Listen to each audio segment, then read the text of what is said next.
All right, and we're back. We got so caught up in talking about Cody Rhodes' return match, didn't notice the time, but we're finishing up here. Still, we finished off talking about what we were thinking between Bianca and Becky and Rollins and Rhodes. And I mean, both just kind of have, they both have their arguments. Becky and Bianca have the story. Rollins and Rhodes have the moment, essentially, with this big return after 6 years with or 6 years away from the company.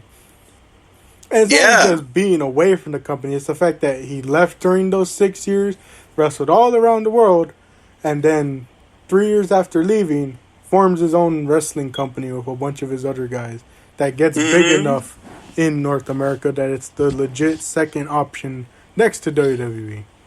And Seth repeatedly brought that up in their match, yelling, "Welcome back. Welcome to the big leagues," right? Mm-hmm. So, really rolling out the red carpet for our boy Cody, who gets his last name back. Yeah, Cody Rhodes is back. And, like you said, because, this is a marquee match. This is a match I don't think anyone would have expected to happen in a WWE ring. Can you imagine, Jack, how excited we would have been for WrestleMania if we knew this was happening? Yeah. We're a little deprived of that, but this stupid company loves its surprises, right? That, everyone tried to ruin with the wrestling news and the pundits and the journalists, you know what I mean? Yeah. I think those guys need to calm down about the rumors and speculation. Let things live and thrive and be revealed on its own time. Yeah, most definitely. Because I'm ashamed to admit this, but because of those people, because, they kept trying to allude that it would happen on Raw to set up the match. There was a couple instances where I wouldn't watch the full thing, but I'd tune in at certain moments because there's certain channels on Twitch that will live stream Raw. I was tuning in on there since I can't be bothered to wait till 8 to watch it on cable. I was like, and I'm not sitting through a whole 3 hours of Raw just for it to not happen. But I would tune in at certain points just to be like, well, did Cody actually show up? Can I see? But I'm glad they waited till here just because it meant I got to see it in full and actually get the shock. I was waiting, and I was just waiting for the pyro to go off and to hear, as we mentioned in the last episode, wrestling has more than one royal family. Because I was waiting to see, are they going to let him use that song? I wish we can spend a whole episode talking about Cody Rhodes, but he brought up this really great observation, right? He said Goldust really gave Vince a hard time, quit on him a couple of times. He was rough to work with because he was, dealing with a lot of stuff. And Dusty, left in a pretty dramatic fashion, frustrated by his own booking, right? Put him in polka dots, made him dance. And so, just the idea that, he's sort of lumped into with those guys in Vince's mind, it just makes this moment all the more exciting and special. You know what I mean? He's, really trying to carve his own destiny and his own journey away from his brother and his dad. Yeah. And, I think, it's funny because, some people have been caught going back on their word, where they weren't liking his time in AEW and now they're happy. But let it be known. All of a sudden. Let it be known, because I've brought it up here before. I do own a Cody Rhodes Bullet Club shirt. So, I own a Cody Rhodes shirt, too. It's not Bullet Club. It just says Cody on it. Yeah, I bought at a Ring of Honor show. Yeah, and even when all that was happening in AEW, I was like, the only time I came close to where I was like, can we get less Cody was right before he left with the Dan Lambert stuff. And, the only other time also was the whole thing of needing 3 matches with anytime he feuded with someone where they had to have 3 matches. When Malachi Black first showed up in AEW, and it was yes, that crazy moment, and then it was like, well, here's 2, and now here's the 3rd one, and here's them in a tag match, and I was like, okay, can we just have it be 1 match or 2 matches at the very least? Why do we keep having to have, repeats of it? I get it was to progress the feud, but that was the only part I was annoyed with him, And I will go on record saying that I was only frustrated with Cody's character in AEW when he solved racism, but also didn't let Anthony Ogogo beat him. Yeah, oh my gosh, those are some of the funniest memes I've seen, like when he comes Jack, in. I want to talk about Cody so much more than the next match. Honestly. It's funny, I take notes, I say here, because I like getting into it. I like to take notes while watching. I only have 2 bullet points for this next match. Which is the SmackDown Women's Championship. Charlotte Flair defending against the Royal Rumble winner, Ronda Rousey, who Adam Pacitti of Cultaholic described as 2 very unlikable women. Very much so. And you want to know what the 2 bullet points are under this match? Please. I put, decent enough match, whatever. And then the second one is, I feel like we've talked endlessly about not being interested in Charlotte. Yes, this is well documented. You want to hear what my 2 bullet points are after this match? The first one's God, and the second one's dang it. I mean, there was just nothing to be interested in this match.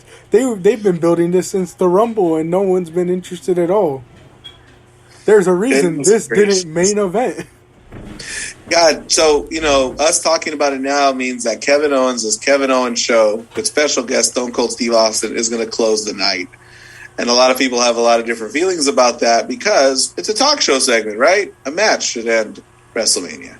Can you imagine, Jack, if this match, Ronda versus Charlotte, finished and they sent them people home after this match? Yeah, especially with the shocker of it, at this point, it can't even be labeled a shocker. I'm so frustrated, Jack, on how not shocked I am. I was shocked, but I was also not shocked. I'm like Game Grumps. Hey, I'm shocked. I'm not so shocked. I can't believe this. So it's funny how, real quickly, this is something that might be more interesting to talk about real quick if we can go on a detour real quick. My dad's watching some of the highlights that have been put up from Raw tonight. Yeah. One of the videos and the thumbnail shows MVP turns on Bobby Lashley and sides with Omos. Whoa! On Raw tonight. I guess we can talk more about that when we get to that match on night 2, but I just saw that right now and I was like, whoa, that was something people were wondering about from night 2, and I guess there's the payoff. Wowzer, Bowser. And speaking of payoff, what was the real payoff to Ronda and Charlotte? It was funny because I legit told him right there, I'm like, this Charlotte reign has been stale since it started, and yet here we are continuing it as she beats Ronda after the ref goes down, and when he finally gets up, she gets hit with the big boot, and that's it. And I was thinking about this on the way home in tears from the show because I watched it at a theater. So Charlotte wins. We'll say the thing. Charlotte wins and beats Ronda Rousey. Who's going to take this belt off of Charlotte? Who? Yeah. Right? You know what I mean? It's like she's destroyed this entire division. Who, I ask frustratingly. Yo. If it wasn't the crossover star, Ronda Rousey. Io. Is Io still alive? Well, sadly, she's the one that took the pin in the Fatal 4-Way match on NXT this Dang Saturday. it, spoiler alert, but I hate to hear it. Yeah, she's the one that took the pin, sadly, from... I won't spoil who won, but... Okay, that's good. I've got 3 other possibilities if I sit down and watch that show. I feel like there's a lot of reasons for me to sit down and watch that show. LA Knight versus Gunther. That's that's interesting. Tommaso Ciampa, it's obviously a swan song. Yeah, I've got it on my list. And as you bring up Ciampa, they scared me for a bit with the way this Mania ended, because you know how they finished up the match, and then they kind of went to this super long commercial break. Yeah. During TakeOver, they went to a commercial break, and there was something that happened after the Ciampa match, and they were like, oh, if you had Peacock Premium, you would have seen this moment happen, but they show a replay of it anyways for the people who don't. And I thought for a second, when they had that long commercial break after the Ronda and Charlotte match, I was like, That something was happening, but you didn't have Peacock Premium? yeah, I thought for a second, I was like, don't tell me they're putting the KO, the show's over and the KO Stone Cold stuff is only for the people in the stadium and with Peacock Premium. Don't tell me us regular Peacock users are missing this. But thankfully, they came back. KO comes out, has the show set up, and he brings out Stone Cold. Yep. Who, Jack, is, I couldn't help but notice, is wearing his leg braces. Yeah, my brother and dad caught that too. They were like, dang, he's wearing his leg braces. And I was like, oh, this has to mean something. Just saying. He doesn't walk around with those. And he rides his ATV down that long ramp, which I think was a pretty great way of getting around, walking down the long ramp. Yeah, most definitely. And, he gets in, starts talking with Owens. And, of course, this all built because Owens was smack-talking Texas. Texas and Stone Cold himself. Mm-hmm. Claiming to have the better stunner between the two of them. Mm-hmm. And it's just so surreal. He sits there and he goes, you know what? Forget all this. I didn't call you here for a talk show. I called you here for a match. And what happens? They bring the ref out. They throw out all the Kevin Owens show stuff. And these people, Jack, 75,000 dirty, smelly, stupid Texans, because that's what Kevin Owens was calling them, they get a match they didn't even think they were going to get. Yeah. A Stone Cold match in 2022. It's impossible, Jack, not to think when Kevin Owens is renegotiating his contract in January that Vince McMahon doesn't say, Kevin, have I got a deal for you? Yeah. Main eventing WrestleMania, after main eventing WrestleMania. Yeah, and it's crazy to see. Not only that, Stone Cold Steve Austin is main eventing in the year 2022. And not only How do you think? No holds barred. It's got to be no holds barred because we're going to work around some limitations, right, Jack? Yeah. How do you think old Stone Cold did? I was quite impressed for a lot of his movement. I felt the match was actually going pretty quickly too. It didn't feel like with other people where it's like it felt like he was kind of dragging himself along, struggling. When they were moving along the different, out in the crowd and up the ramp and across the stage for the two suplex spots, it's like it never felt like he was stumbling out there. He kind of looked fresh, I guess you could say, in a way. I mean, I was so concerned he was going to gas out just on the stage and on his way to the ring. That's why when he bust out the ATV, I went, "Oh, we're reserving our energy." Whoa, yeah. But the anything goes rules really means that Kevin Owens is going to really be throwing himself into tables and into corners and into barricades. And the guy bumped like a champ, as they say. Yeah, he took a suplex on the concrete. That was the one that surprised me the most. Absolutely. I couldn't believe that Stone Cold even took that bump. And then... and it should be said, this match was so fun, Jack. It was so good. It was so fun. Like, good, not good like Bianca Becky, but just, like, fun. Like, smiles for the next 10 minutes. It should be said, Jack, that in between every move, Stone Cold asks for another beer to be thrown at him. Yeah, he's drinking all the beer. He is drinking so much of his own beer in between the moves of the match. Yeah, that was just so funny, and then he gets him down to the ring. Owens grabs the chair, and he does the Kyle O'Reilly spot where he swings at Austin. The chair bounces right off the ropes, and he headshots hits himself. That's funny you call it the Kyle O'Reilly spot because it is definitely the Kurt Angle chair spot. Thank you very much. That too. I always just remember it because of War Games 2017.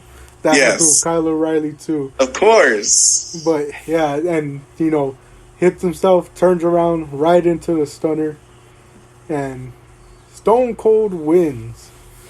He wins what he describes as perhaps his last match ever. It happened in Dallas, Texas. Poetic, given his first match in his entire career happened in Dallas, Texas. Yeah, what a way to finish it off.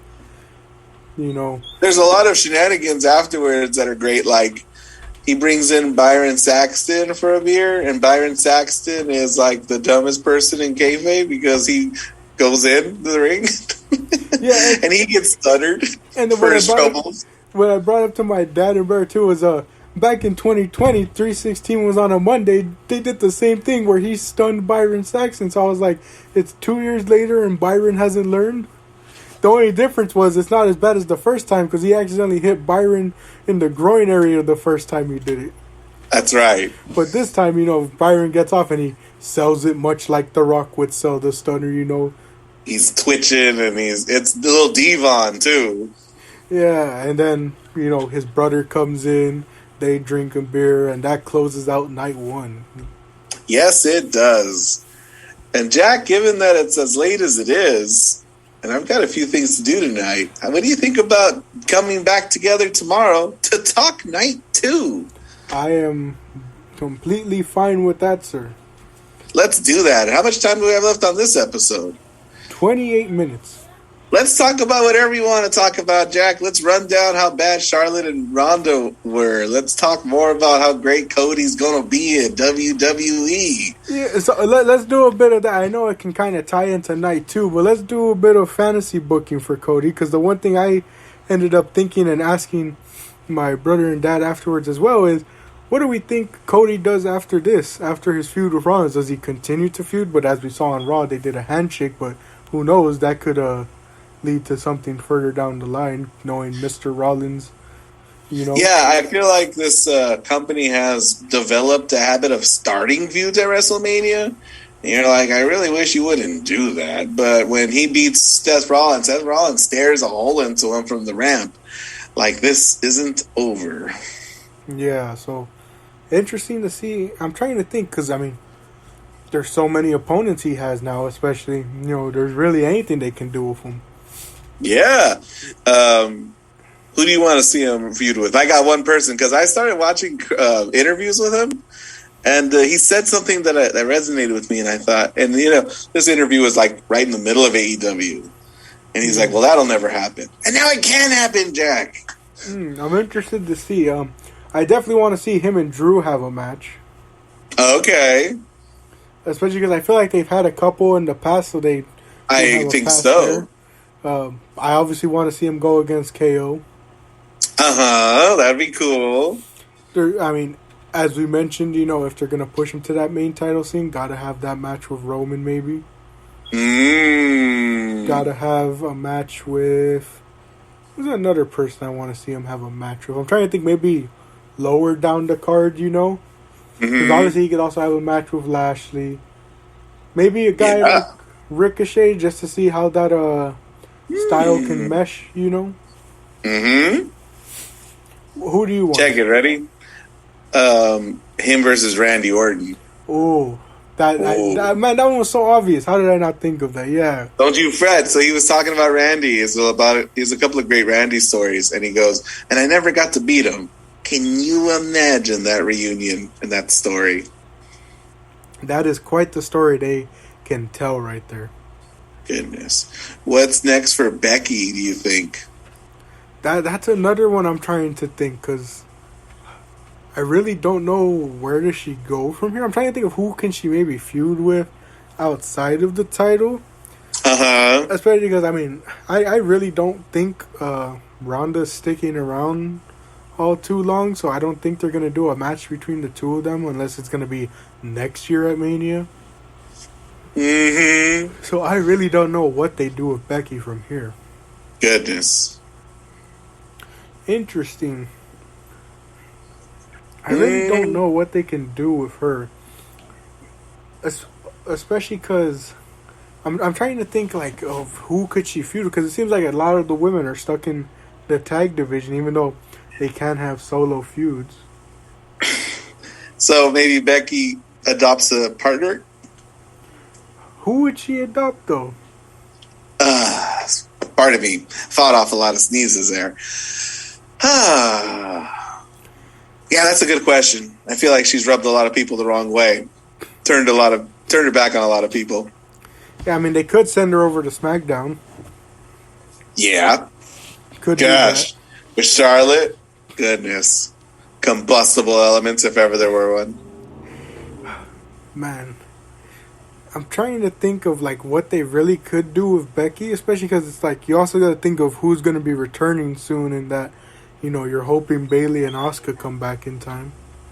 Mm-hmm. Oh, please, GLOLOMG TMZ, give me Bayley. I would be interesting to see a feud there, Mm-hmm. especially because I mean I know they've had a match, but I don't think either of them have had a feud. Maybe not. I think also I don't think I mean other than the match with Bianca, I don't think they've also had a feud. I don't think Sasha and oh wait no I'm completely forgetting Hell in a Cell 2019 or yeah was it 2019 or was it 2019 where Sasha and Becky so it's Becky and Bayley who haven't had a main roster feud. Yes, that sounds right. So I could definitely see them maybe doing a feud there, especially for Bayley's first feud back, maybe. Mm-hmm. Obviously, fight different opponents to get built back up, for Bayley. And then I'm trying to think of like what would Bianca's next few challengers be. Because with how long it took for them to get another one-on-one match, I don't think they go immediately right back to her versus Becky. Don't hold your breath. WrestleMania Backlash, that is exactly what they do. But maybe that just cements Bianca as like, the champion if she beats Becky twice in a row. I could definitely see that. And then after that, goodness. And she's on Raw. Oh, there's lots of people on Raw. Yeah. That we'll have to wait and see who comes out of the Raw Women's Tag Match. I mean, the women's tag match on night 2. Yeah, and then obviously there's still people there like Alexa and Doudrop, who we haven't seen either for a bit. Right. But, you have the two of them. You obviously have the other women who could potentially be moving out the tag division. Maybe. And then it starts night 2, but I guess we could talk about it real quickly here because it was big news. Triple H's retirement, official retirement from wrestling. Yeah, night 2, he came out to welcome everyone to WrestleMania. And when he left the ring, Jack, what did he leave behind? He left his boots in the middle of the ring.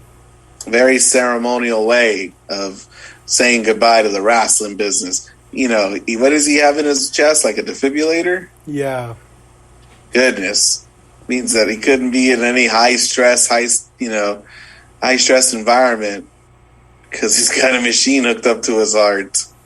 Yeah, the poor guy, man. It is quite sad to see him go. He's a big star from the previous generations. And, though a lot of people can have their opinions on his in-ring work, his in-ring work character, Yep. The one thing I will always hold dear to me is that he was the man behind what I considered one of the great wrestling promotions of obviously I think it has the argument for being the best wrestling for quite some time during the 2010s and being the reemergence of NXT from 2014 to 2019, 2020-ish. You mean to say, like, you're saying his legacy is really like NXT? Yeah, or that's the way I look at it, because growing up, I watched the back end of his career in the late 2000s and 2010s. Still had great matches there, like with The Undertaker at Mania and stuff. Yeah. But, the main way I remember him is just giving me that NXT black and gold era. And I guess for me, it's his matches with The Rock in the early 2000s, with Austin, Mankind, Jericho, Shawn Michaels when he returned. Mm-hmm. Yeah, no, the man's got like quite a resume. Sure, he flew off the handle, right, in 2005-ish when he wouldn't let anybody beat him, when he was a real Charlotte of the early 2000s men's division.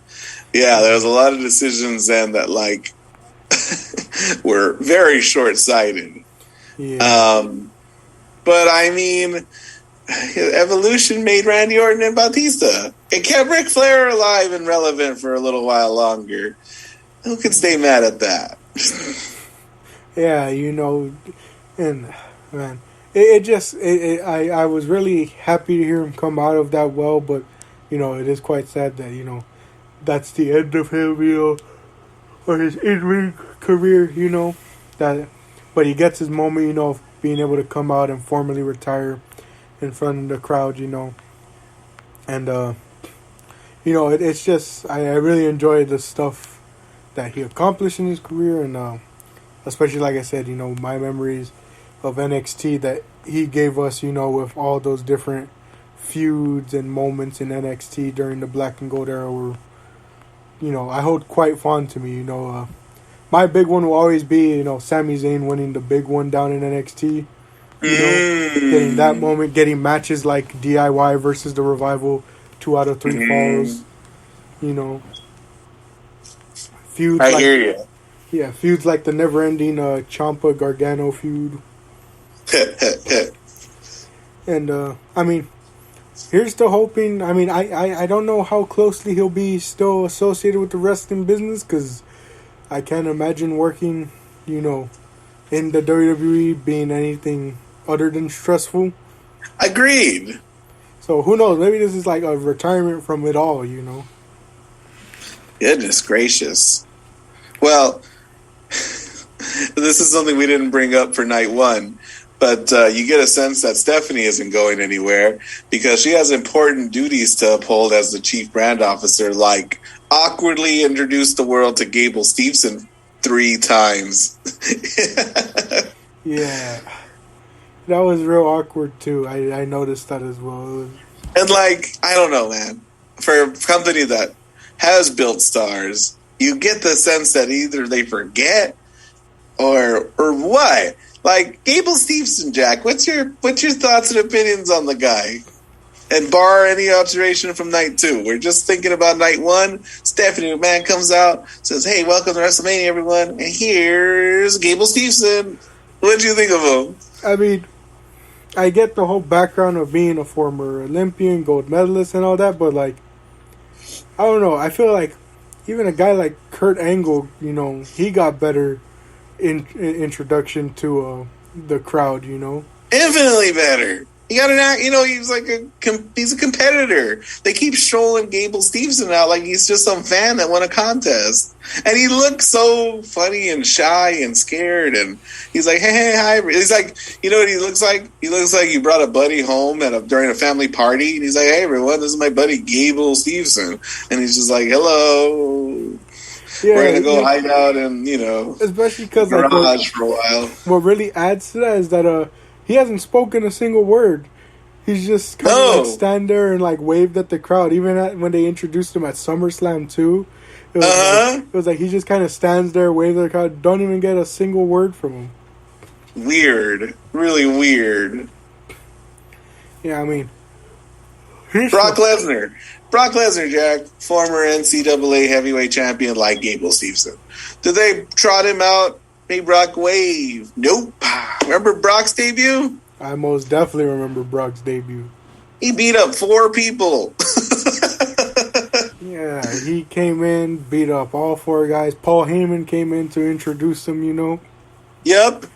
It's like, get something like that. Have MVP. Just saying. MVP introduce him and talk him up, maybe. Not Stephanie. But we get this, I don't know, man. He's wearing his normal street clothes, and he's like, hello. Yeah, can you get him in some ring gear to make it look more believable, It's funny because, him being introduced by, the McMahon family, it's funny because, in the music industry, there's the term industry plant for, people that the audience feels is, they're being pushed by a label and, the following not being generated genuinely, So I you mean Roman Reigns from 2015 to 2019?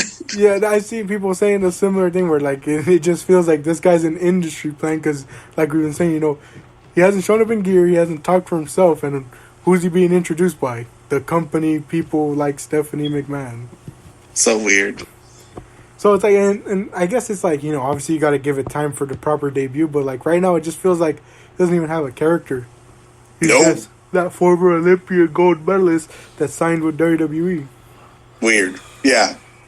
And it's funny because that kind of seems like a big deal until you remember the new program that they created where collegiate athletes can make that transition to WWE while still being in school. So it's like, what if more people like him start showing up, NCAA champions, it's like, okay. Nick Khan was doing an interview, right, about the company's ability to create stars. They asked him about it. And he gave an answer that I heard on a wrestling YouTube channel. And the answer is the wishiest, like, roundabout way of not answering the question. Was so frustrating. I'm like, my boy, you didn't answer that question at all. He was bringing up, like, Logan Paul and, like, I don't know, creating stars was, like, really sort of enticing established stars to come on. I don't know. It was frustrating.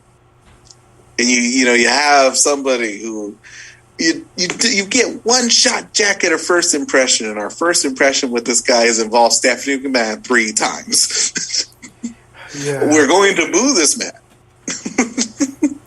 I truly feel like if he doesn't have some type of established Jack, there we go. There it is. Next year, WrestleMania in Hollywood, we're going to hit up a GCW show or a New Japan show where Jonah is going to go up against Stable Gibson because he's going to be released by then. Oh, man. I mean, I will say this. I mean, it's a knock on wood, compared to last year. So far, haven't gotten any news about post-Mania releases. That's hopefully a good sign. God, Jack, did you think that was going to happen the next day? I know this company. You're right. With the way they've been the past 2 years with the releases, I wouldn't have been speaking shocked. of releases, what's going on with AEW? Getting too big for their britches because they've been letting people go too without renewing their contracts. Mm-hmm. And the claim of budget cuts and roster overflow, basically. I mean, I think it's pretty clear, right? You got to pay. You got Daniel Bryan, William Regal, and Samoa Joe on the payroll now.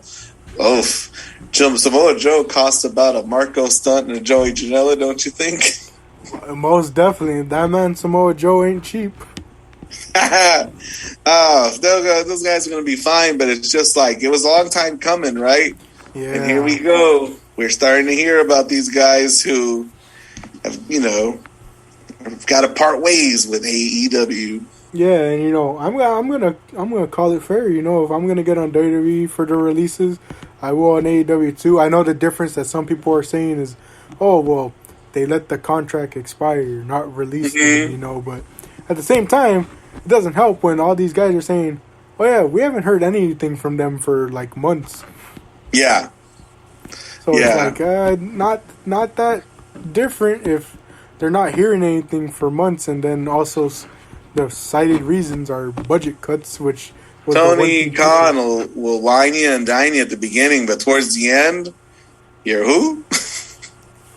Yeah, and so it's like, gotta be fair on both sides and criticize where criticism is needed. That's definitely agreed. That's definitely an area he needs to improve in, and I think we will see that improvement in that, I think we're gonna see more people being added on as that type of staff, for like HR stuff, booking stuff, because he's gonna soon realize that there's a reason WWE has, different departments and teams. It can't all be run by one man. Mm-hmm. Especially now that he's running ROH as well. You're gonna need people to help you out with all this stuff. Agreed. But going to be interesting to see. Jack, okay, tomorrow we're going to come back together, record, and discuss night 2 of WrestleMania. Let's pretend it's Saturday night. Looking ahead at night 2, what matches are you excited about? What matches are you not excited about? So I can tell you, I was excited for the triple threat tag match because I heard they had a good one on Raw. So I was like, oh, well, they can probably recreate that on there. I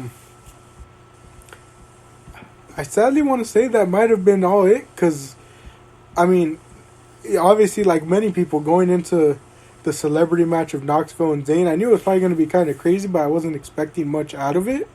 And then it wasn't that I thought they were going to be bad, but I just didn't see that much hype going into the women's fatal 4-way tag match, the Omos and Lashley match.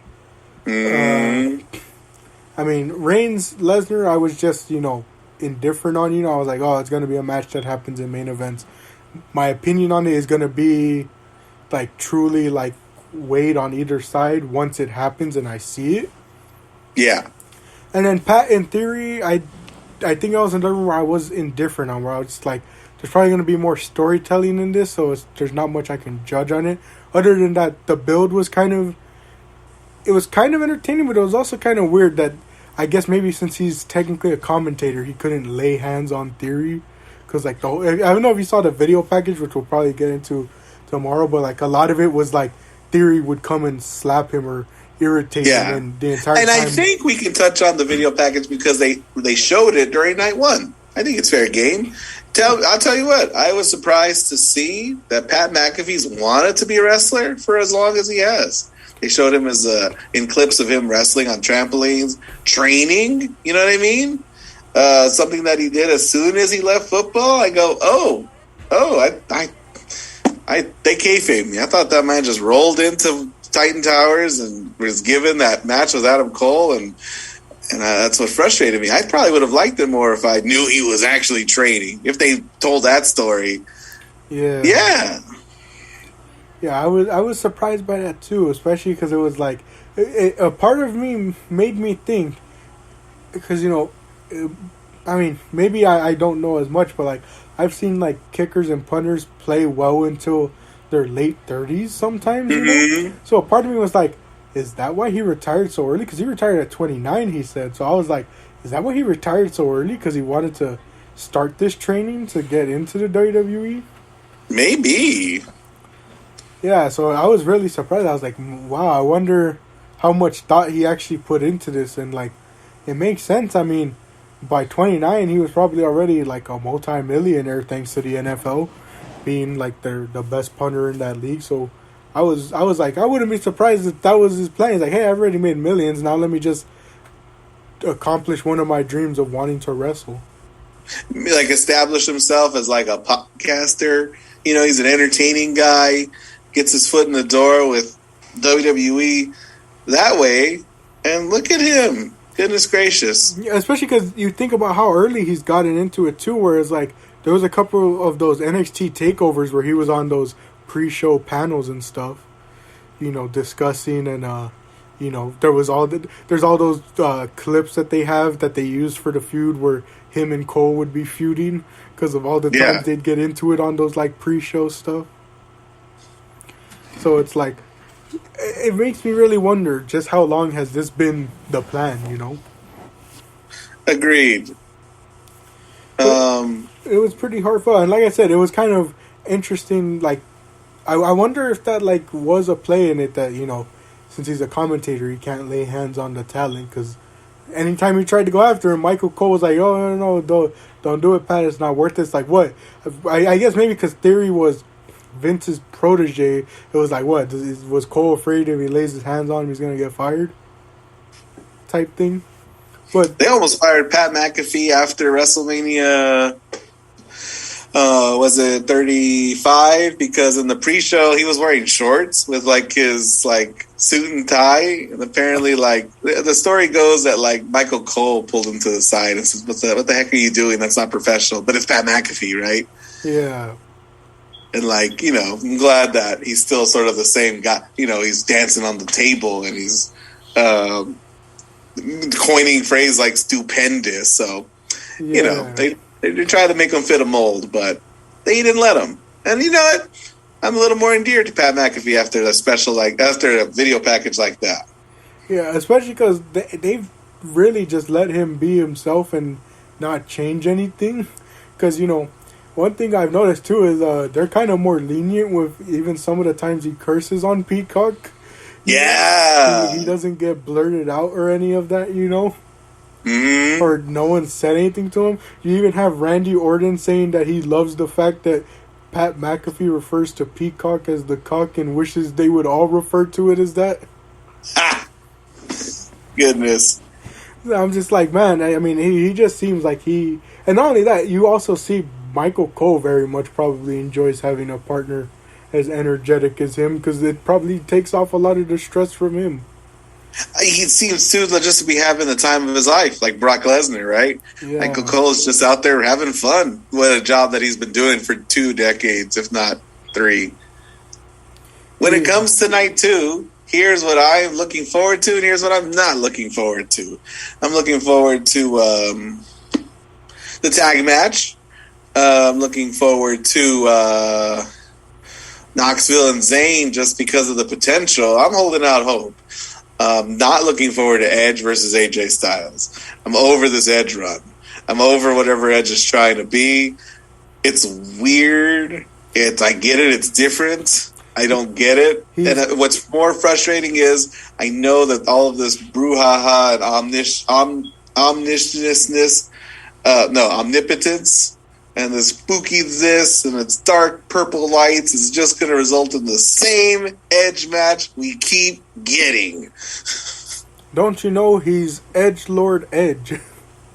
Incredible. I don't know who coined it, but I love you forever. Edgelord Edge. Yes. It's funny because I think, because of how, spoiler, but because of how fun a lot of the matches were on night 2, especially the celebrity match, spoiler, I kind of stopped taking notes a bit, or as detailed notes, because I was so focused on watching a lot of these matches. I totally forgot Edge and Styles happened because I didn't have notes on it. Gosh. I'll tell you what, we'll get into it tomorrow, but a couple of spots in night 2 seem to just drag. They just sort of seem to be like wasting time or killing time, more so than night 1. Night 2, they're not looking at the clock. And somehow the night ends early. It's so crazy. Yeah, that's so funny. And, tomorrow we'll answer the question. We'll answer multiple questions, really. What night we thought was better, what we thought our overall match of the night was from both nights combined. But I think we said here, your match for this night was Cody and Rollins. Mine is Becky Bianca. And then, of course... I also want to ask you, Jack, after we talk about night 2, ask you which celebrity performed the best, because we got a couple of them. And then who took the best stunner? Tonight we saw Owens and Brian Saxton take a stunner. Will others tomorrow? You'll have to tune in to listen and see. Yeah, and if enough time is given, no spoilers on who won the main event, but we can potentially, given enough time, if our discussions end early like night 2 ended up doing, we can use that extra time to discuss this potential booking of the 2 titles combined. Yes, agreed. But because I get the sense that on Raw, nothing of note happened when it comes to the titles. Yeah, we'll have to see. But with that being said, I've been your host, Jack, joined by my fellow guest, Mr. Solis. We'll catch you all back here tomorrow to discuss night 2. And as always, if it exists, we have an opinion on it. Thank you, and we'll see you in the next episode.